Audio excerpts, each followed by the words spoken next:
You are watching Live OK Television. Life OK समाचारको साथमा Balbatika school Pepsicola learning made simple Jiva live to your style wellness mall natural way to improve your health. नमस्कार, Life OK समाचारमा स्वागत छ। सुरुमा मुख्य समाचार। प्रधानमन्त्री बन्नका लागि आफूलाई राष्ट्रिय सभामा ल्याएको भनेर गलत प्रचार। थप 270 जनामा कोरोना पुष्टि।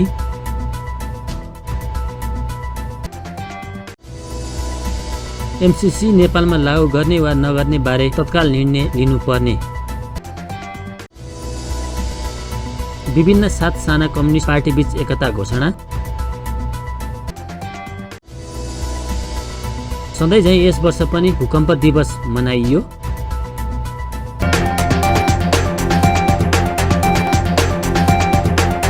अब समाचार विस्तारमा।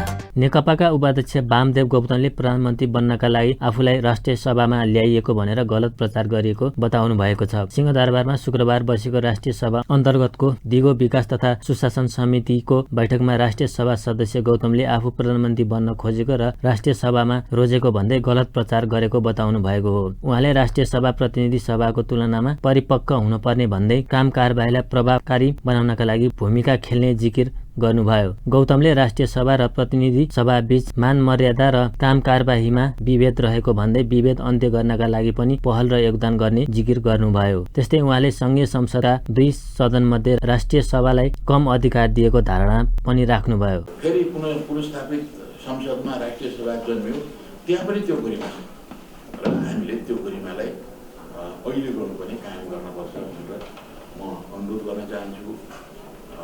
र अर्को मेरो चाहिँ आफ्नो विषयमा धेरै चर्चा परिचर्चाहरू भए। म राष्ट्रिय सभा र प्रतिनिधि सभाको बिचमा मान मर्यादा र काम कारबाहीमा विभेद छ। यो विभेद हुनुहुन्न भन्ने मेरो चाहिँ मान्यता र यो विभेद अन्त्य गर्नको निम्ति मैले सक्दा सधैँभरि त्यो विभेद अन्त्य कसरी हुन्छ भनेर सोच्छु र त्यसको निम्ति मेरो योगदान रहनेछ। र सङ्घीय संसदका 2 सदन छन्, तर एउटा सदनलाई के बढी अधिकार छ, अर्को सदनलाई कम अधिकार छ। यस्तो भयो भने मानिसहरू काम गर्ने र मान सम्मानमा पनि फरक चाहिँ भइदिन्छ र उसको इज्जत प्रतिष्ठामा पनि चाहिँ कम हुन्छ र अब यिनीहरू भनेको यस्ता हुन् भनेर भन्ने हुन्छ बाहिर प्रचार, पिठ पछाडि यस्ता कुराहरू चाहिँ हुन्छन् र त्यो हुनु हुँदैन भनेर भन्ने हो। तर मलाई अलि भिन्न किसिमले प्रचार गरियो कि आफू प्रधानमन्त्री बन्न खोजेको छ, यसो गरेको छ भनेर भन्ने कुरा गरियो। त्यस्तो होइन र यो प्रधानमन्त्री भए पनि नभए पनि मैले धेरै पहिलेदेखि महसुस गरेको र मैले जानेको प्रतिनिधि सभामा रहेर अनेकौँ किसिमका सङ्घर्षहरू गरियो, तर राष्ट्रिय सभामा त्यस्तो स्थिति भएन। एकपटक भने अलि दुःखद घटना चाहिँ घटेको छ। पछि साथी कारणले, नत्र भने सधैँभरि राम्रो नै छ र हामीले पहिले राष्ट्रिय सभामा पठाउँदाखेरि पनि परिपक्व व्यक्तिहरूले पठाए। सम्भवतः 50 वर्ष माथिका मात्रै आयो होला हामीले त्यस बेला पठाउँदाखेरिका व्यक्ति। तर राष्ट्रिय सभामा 35 वर्ष माथिका हाम्रो संविधानले नै व्यवस्था गरेको हो र अर्को प्रतिनिधि सभामा 25 वर्षको गरेको छ। यसले पनि के देखाउँछ भने हामी चाहिँ प्रतिनिधि सभाभन्दा परिपक्व हुनुपर्छ। दिन पाइनँ र भविष्यमा पनि त्यस्तै हुन्छ। अब घुम्ने कहाँ बदल्नुहुन्छ, त्यो मेरो चाहिँ पार्टीको काम र यतातिरको काम चाहिँ तालमेल गराउनु पर्ने हुन्छ। तर मैले सकेसम्म आफ्नो जिम्मेवारी यहाँ पुरा गर्नेछु। यहाँहरू सबैलाई हार्दिक धन्यवाद, धेरै धन्यवाद दिँदै म बिदा हुन्छु। पुस 23 गते बसेको राष्ट्रिय सभाको बैठकले गौतमलाई सभाको दिगो विकास तथा सुशासन समितिमा मनोनयन गरेको थियो। मनोनयनपछि गौतमले पहिलो पटक समितिमा जानु भएको हो। नेपालमा शुक्रबार थप 270 जनामा कोरोना देखिएको छ। यो सँगै नेपालमा कोरोना संक्रमितको संख्या 2,66,816 पुगेको छ। त्यस्तै कोरोनाका कारण थप 5 जनाले ज्यान गुमाएका छन्। हालसम्म नेपालमा कोरोना संक्रमणका कारण मृत्यु हुनेको संख्या 1948 पुगेको छ। नेपालमा थप 390 जना कोरोना मुक्त हुँदा हालसम्म 2,60,567 जना कोरोना संक्रमणबाट निको भएका छन्। नेपालमा हाल 43 जना आइसोलेसनमा छन् भने 231 जना क्वारेन्टाइनमा छन्। नेपालमा हालसम्म 2,05,125 वटा PCR गरिएको स्वास्थ्य मन्त्रालयले जनाएको छ। ऊर्जा तथा जलस्रोत मन्त्री टोपबहादुर रायमाझीले अमेरिकी सहयोग MCC नेपालमा लागू गर्ने वा नगर्ने बारे तत्काल निर्णय लिनुपर्ने बताउनु भएको छ। शुक्रबार बालाटारमा आयोजित साक्षात्कार कार्यक्रममा मन्त्री रायमाझीले MCC अहिलेको परियोजना नभएका कारण लागू गर्ने वा खारेज गर्ने भन्ने विषयमा छिटो निर्णयमा पुग्नुपर्ने बताउनु भएको हो। ऊर्जा मन्त्री रायमाझीले लोड सेडिङ अन्त्य गर्ने कार्ययोजना आफ्नै रहेको दावी गर्नुभयो। ऊर्जा सङ्कट निवारण गर्न 99 बुँदे योजना आफूले तयार गरेको र कुलमान घिसिङलाई पनि प्राधिकरणमा आफूले नै लगेको उहाँले दावी गर्नुभयो। MCCको विषयमा विवाद छ।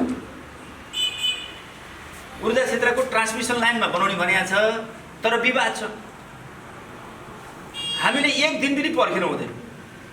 कि त यो MCCलाई खारेज गर्नु पर्यो, कि यसलाई चाहिँ देशको हित विरोध विपरीत चाहिँ जस्ता प्रावधान छन् भने त्यसलाई सच्याएर लागू गर्नु पर्यो।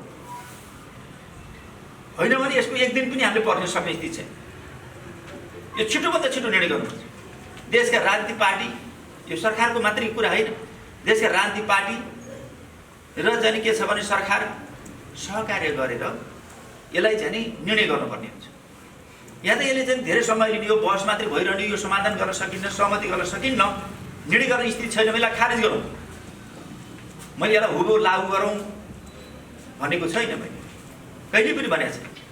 त अस्ति पनि यही बोले अब यदि यो ढिला भयो भने यसलाई खारिज गरेर यसलाई छोडेर हामीले यो MCCमा झुन्डिएर हामी हिँड्नेवाला छैन। किनभने हामी या त अर्को लगानी खुल्नुपर्छ या अर्को देशको बजेटबाट भए पनि हामीले यो ट्रान्समिसन लाइन हामीले बनाउनु पर्ने हुन्छ। आवश्यकता छ यो देश। मन्त्री रायमाझीले प्रतिनिधि सभा विघटन बाध्यात्मक कदम भएको बताउँदै पुष्पकमल दाहाल प्रचण्ड र माधव कुमार नेपालकै कारण त्यस्तो परिस्थिति आएको बताउनुभयो। आफ्नै पार्टीको नेतृत्वको सरकार सडकमा लैजाने र सरकार बनाउन सक्ने हैसियत पनि छैन। त्यस्तो प्रकारको उहाँहरूले अभियान भन्नुहोस् पहल कदमी गरिसकेपछि सरकारको नेतृत्व गरेको नेता प्रधानमन्त्री केपी शर्मा ओलीलाई के लाग्यो भनेदेखि अब सरकार ढालिसकेपछि सरकार बनाउने, सरकार ढाल्ने हैसियत पनि छैन, सरकार बनाउने हैसियत पनि छैन। सरकारलाई सडकमा पछारेर त्यसपछि तमासा देखाउने जस्तो अराजकता फैलाउने खालको, उदण्ड मच्याउने खालको स्थिति विपक्षबाट होइन आफ्नै पार्टीबाट भइसकेपछि त्यो आफ्नै पार्टीका नेता र सांसद त्यो संसद किन चाहियो? देशमा अराजकता फैलाउने भयो। आवश्यक पर्व उस्तै पर्यो भने सिस्टमै जाने। हामीले 70 वर्षसम्म लडेर ल्याएको जो सङ्घीय गणतन्त्र छ त्यो गणतन्त्र नै ध्वस्त हुने, सिस्टमै कोल्याप्स हुने, फेरि हामी 70-100 वर्षसम्म पछाडि पर्ने स्थिति देखिसकेपछि त्यो संसदलाई विघटन गरेर मध्यावधि चुनाव गर्ने कुराले सिस्टम बचाउने काम गर्यो। उहाँले सरकार तोकिएको समयमा निर्वाचन गर्न प्रतिबद्ध रहेको धारणा पनि राख्नुभयो।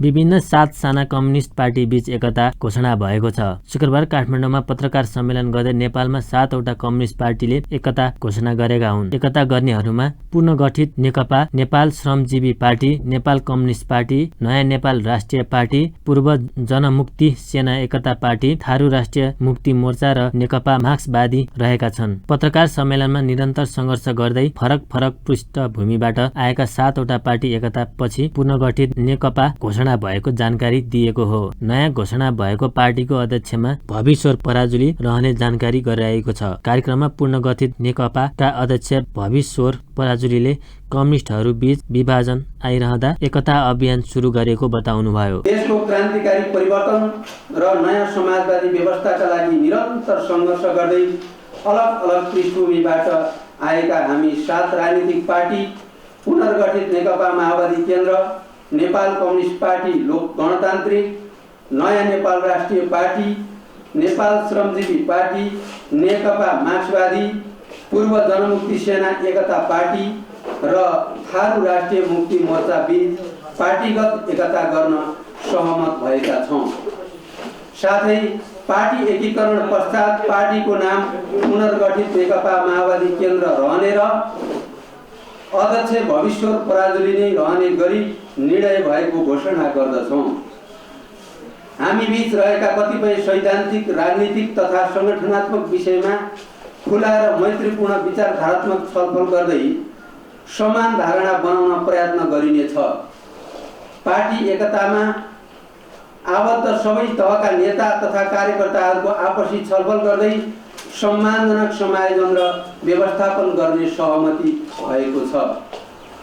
नेपाली जनताले सङ्घीय लोकतान्त्रिक गणतन्त्र स्थापनाका लागि गरेको लामो बलिदानी सङ्घर्ष, विशेष गरी महान जनयुद्ध तथा ऐतिहासिक जनआन्दोलनबाट प्राप्त भएको नयाँ संविधानमा संस्थागत गरिएका गणतन्त्र, संघीयता, धर्मनिरपेक्षता, समावेशी समानुपातिक समेतका जनअधिकारको संस्थागत गर्दै नयाँ समाजवादी व्यवस्थाका लागि हामी प्रतिबद्ध छौँ। उहाँले सच्चा कम्युनिस्ट पार्टीहरू बीचको एकता अभियान चलेको भन्दै ध्रुवीकरणले गति लिने बताउनुभयो। माओवादी आन्दोलनको इतिहास, भावना र विचारलाई निरन्तरता दिने उहाँले बताउनुभयो। पार्टी एकतामा सैद्धान्तिक, राजनीतिक तथा सङ्गठनात्मक विषयमा खुल्ला र मैत्रीपूर्ण विचारधारात्मक छलफल गर्दै सम्मानजनक समायोजना र व्यवस्थापन गर्ने सहमति भएको उनीहरूले जनाएका छन्। माघ 2 गते सधैँ झैँ यस वर्ष पनि भूकम्प दिवस मनाइएको छ। मुलुकमा विभिन्न समयमा आएका भूकम्प र यसले पुर्याएको क्षतिको सम्झना तथा सुरक्षाका उपायहरूमाथि छलफल र बहस गर्दै यो दिवस मनाउने गरिएको छ। दिवसका अवसरमा काठमाडौँ महानगरपालिकाले शुक्रबार काठमाडौँको भूगोल पार्कमा राष्ट्रिय भूकम्प स्मृति सभाको आयोजना गरेको थियो। सभामा गृहमन्त्री रामबहादुर थापा बादलले नेपालमा शताब्दीको अन्तरमा महाविपत्तिहरू आउने इतिहासले नै देखाएकाले यस्तोको पूर्व तयारी गर्नुपर्नेमा जोड दिनुभयो। प्राकृतिक विपद रोक्न नसकिने उल्लेख गर्दै गृहमन्त्री थापाले सरोकार निकायले यसमा ध्यान दिनुपर्ने बताउनुभयो। गृहमन्त्री थापाले कोरोना रूपी भूकम्पसँगै नेपालमा राजनीतिक भूकम्प आएको तर्क समेत गर्नुभयो। संसद विघटन भएको छ र अहिले नेपाल फेरि एउटा राजनीतिक उथलपुथलको बीचबाट अगाडि बढिरहेको छ। त्यसैले यसलाई पनि हामीले अर्को एउटा भूकम्पकै रूपमा बुझ्न सकिन्छ भन्ने मलाई लाग्दछ र नेपाल हरेक शताब्दी झन्डै 80-100 वर्षको अन्तरालमा नेपालमा र महाभूकम्प, महाविपत्ति आउने गरेको छ र त्यसले हजारौँको ज्यान लिने गरेको छ र लाखौँलाई घाइते बनाउने र अरबौँ खरबौँको चाहिँ धनजनको क्षति तुल्याउने गरेको हामीले इतिहासबाट हामीले बुझ्ने गरेका छौँ र यसै सन्दर्भमा हामीले यी महाविपत्तिहरू र यी महासङ्कटहरूलाई कसरी सामना गर्ने, त्यसको लागि हामीले 90 सालको भूकम्पको सम्झना भनौँ या हामीले यस प्रकारका विपत्तिहरूको सामना कसरी गर्ने भन्ने सन्दर्भमा समीक्षा गर्ने, सङ्कल्प गर्नको निम्ति हामीले 23 वर्षदेखि हामीले भूकम्प दिवस, सुरक्षा दिवस हामीले मनाउँदै आएका छौँ। हरेक वर्ष हामीले सङ्कल्प गर्दै आएका छौँ। यस वर्ष पनि हामीले तिनै आत्माहरूलाई सम्झँदै यी सङ्कटहरूले कमभन्दा कम क्षति पुर्याओस् र यी सङ्कटहरूलाई हामीले सफलतापूर्वक त्यसलाई सामना गर्न सकौँ भनेर हामीले सङ्कल्प गर्दै आएका छौँ। त्यस्तै काठमाडौँ महानगरका प्रमुख विद्या सुन्दर साकेले भूकम्प, कोरोना जस्ता सङ्कटसँग जुझ्न महानगर तयार अवस्थामा रहेको बताउनुभयो। म जानकारी मात्र गराउन चाहन्छु, नेपाल सरकार धेरै राम्रा काम गरेका छन्। त्यो नेपाल सरकारलाई काठमाडौँ महानगरपालिका प्रमुख हैसियतले हाम्रो काठमाडौँ महानगरवासीको तर्फ धन्यवाद पनि दिन चाहन्छौँ।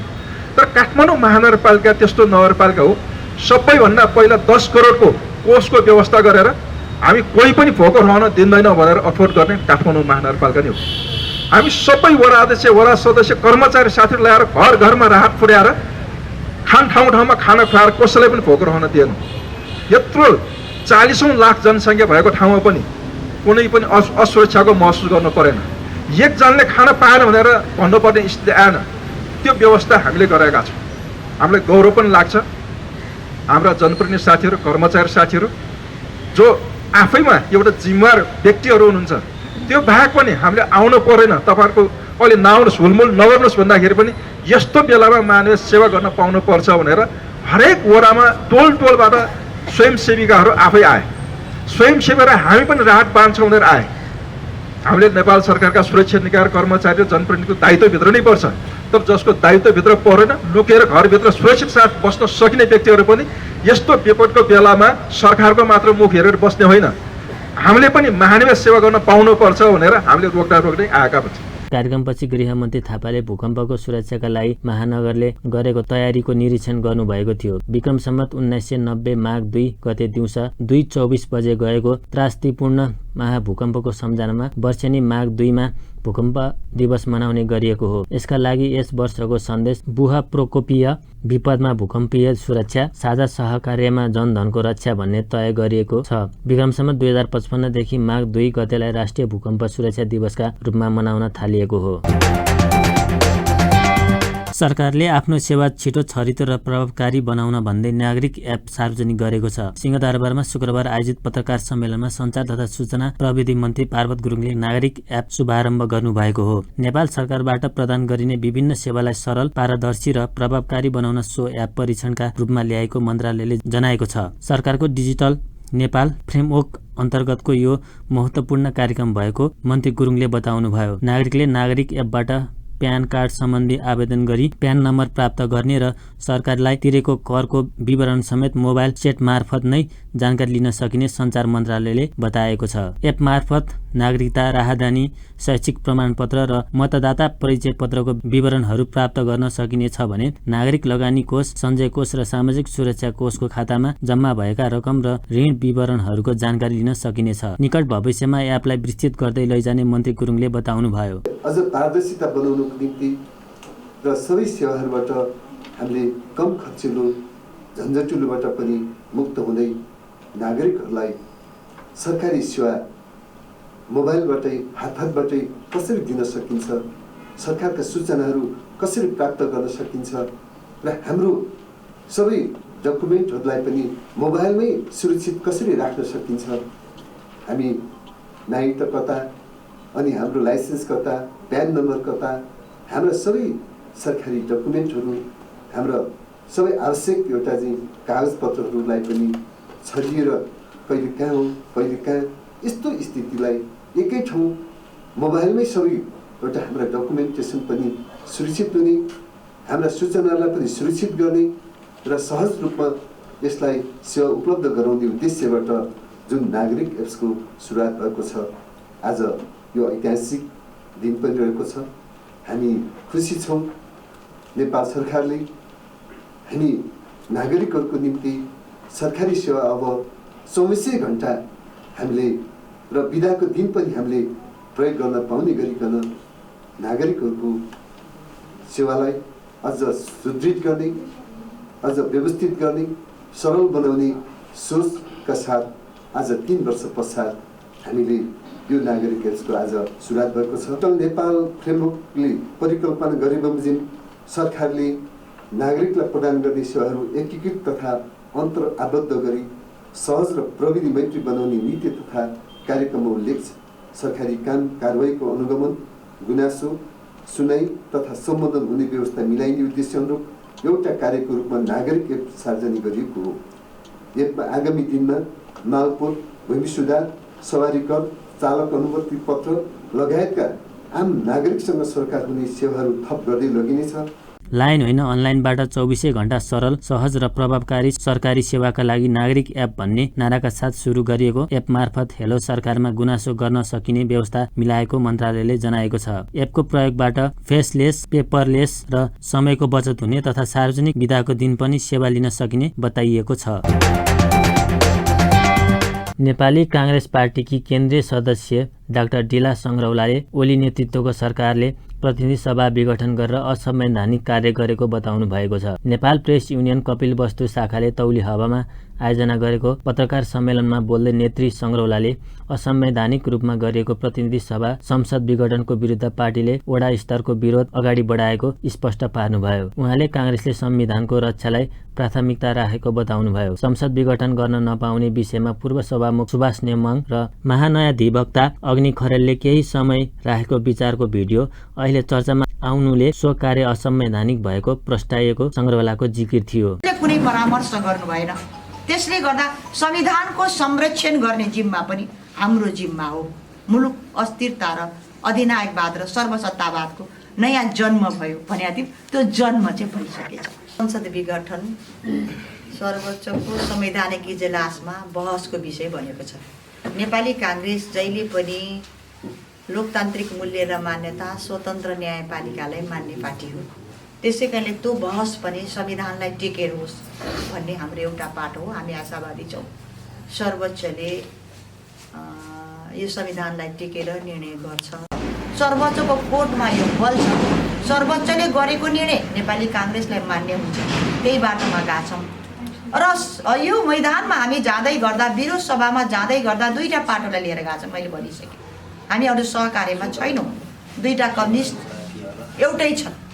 जब हामीले भ्रष्टाचार भयो भन्दै गर्दा अर्को कम्युनिस्ट पनि त मौनै थियो नि त। हामी चाहन्छौँ यो मुलुकमा जुन सर्वोच्चले निर्णय गर्छ त्यो निर्णय पुनस्थापना हुन्छ भने पनि हामीले पुनस्थापनै भनिरहेछौँ होइन। हामीलाई मान्य छ। सर्वोच्चले के गर्छ त्यो गरेन भने निर्वाचनमा मुलुक जान्छ भने लोकतन्त्रको सुन्दर पक्ष निर्वाचन हो। त्यो निर्वाचनमा पनि जान्छ। काङ्ग्रेस स्वतन्त्र न्यायपालिकाको पक्षपाती रहेकाले संसद विघटन सर्वोच्च अदालतको संवैधानिक इजलासमा बसेको विषय बनेको सो बहस संविधानलाई टेकेर होस् भन्ने पार्टी मान्यता रहेको उहाँले बताउनुभयो। प्रतिनिधि सभा विघटन विरुद्ध जनता समाजवादी पार्टी नेपालले काठमाडौँमा विरोध प्रदर्शन गरेको छ। असंवैधानिक आलोकतान्त्रिक र प्रतिगमनकारी कदम खारेज गर्नुपर्ने भन्दै जसपाको नेवा राष्ट्रिय समितिले शुक्रबार काठमाडौँको माइतीघरमा विरोध प्रदर्शन गरेको हो। प्रदर्शनमा सहभागीहरूले असंवैधानिक कदम खारेज गर, समावेशी समानुपातिक लोकतन्त्र जिन्दाबाद, पहिचालमा आधिकारिक संघीयता कायम गर लगायतका प्लेकार्ड बोकेका थिए।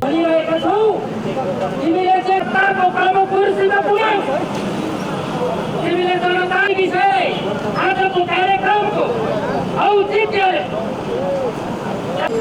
सोही विषयमा आफ्नो भनाइ राखिदिनुको लागि धन्यवाद।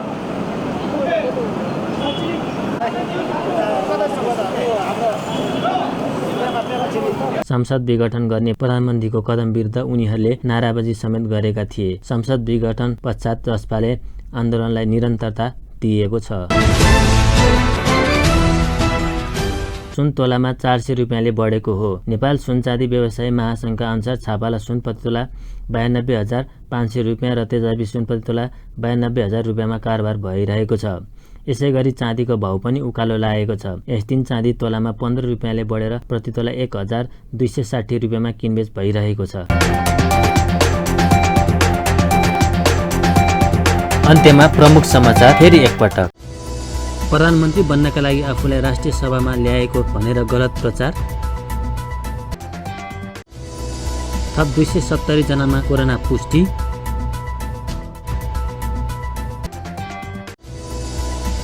एमसीसी नेपालमा लागू गर्ने वा नगर्ने बारे तत्काल निर्णय लिनुपर्ने। विभिन्न 7 साना कम्युनिस्ट पार्टीबीच एकता घोषणा। सधैँ झैँ यस वर्ष पनि भूकम्प दिवस मनाइयो।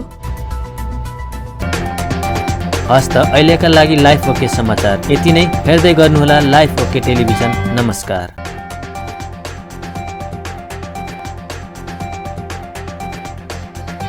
लाइफ ओके समाचारको साथमा Balwatika school Pepsicola, learning made simple. Jiva, add life to your style. Wellness Mall, a natural way to improve your health.